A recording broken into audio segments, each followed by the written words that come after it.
Chers auditeurs, bonjour et bienvenue dans cette nouvelle émission à la découverte des chrétiens d'Orient. Nous sommes cette année dans une année jubilaire et c'est à cette occasion que quelques 5000 catholiques orientaux se sont retrouvés à Rome mercredi dernier pour célébrer le jubilé des églises orientales.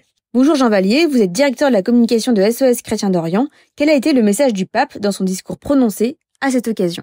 Effectivement, à l'occasion de ce jubilé, le pape Léon XIV a prononcé un discours important pour les chrétiens d'Orient et important également pour ceux qui aiment la diversité des traditions liturgiques dans l'Église. J'en retiendrai plusieurs points. Le premier, c'est que le pape a tout simplement rappelé le rôle essentiel des églises d'Orient. Il s'inscrit là dans la fidélité à ses prédécesseurs, puisqu'il a cité notamment Léon XIII et Jean-Paul II.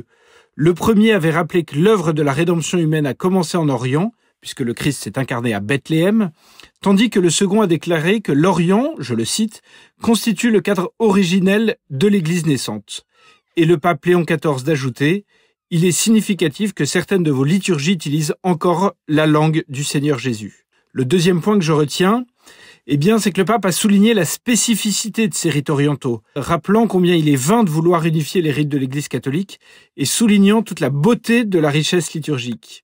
Il a donc demandé que ces rites soient conservés et définis selon des normes et des lignes directrices, afin que, je le cite, les pasteurs latins pourront concrètement soutenir les catholiques orientaux de la diaspora afin de préserver leurs traditions vivantes et d'enrichir par leur spécificité le contexte dans lequel ils vivent. Léon XIV a naturellement rappelé les apports des rites orientaux à l'Église universelle. Je le cite à nouveau.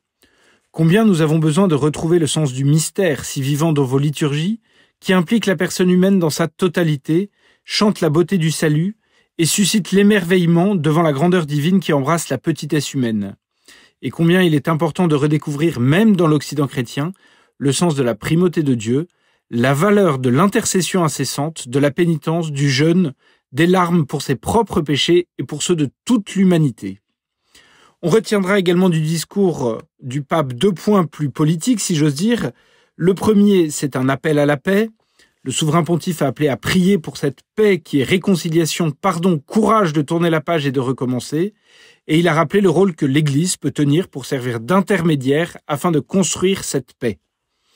Rencontrons-nous, dialoguons, négocions, a-t-il imploré. La guerre n'est jamais inévitable. Enfin, le Saint-Père a appelé les chrétiens du Moyen-Orient à persévérer et à résister sur leur terre. Je le cite, « Il faut donner aux chrétiens la possibilité, et pas seulement en parole, de rester sur leur terre avec tous les droits nécessaires à une existence sûre. » Un grand merci Jean Vallier d'être revenu sur le discours du pape Léon XIV adressé aux responsables des églises d'Orient. Nous vous donnons rendez-vous, chers auditeurs, la semaine prochaine pour une nouvelle émission à la découverte des chrétiens d'Orient.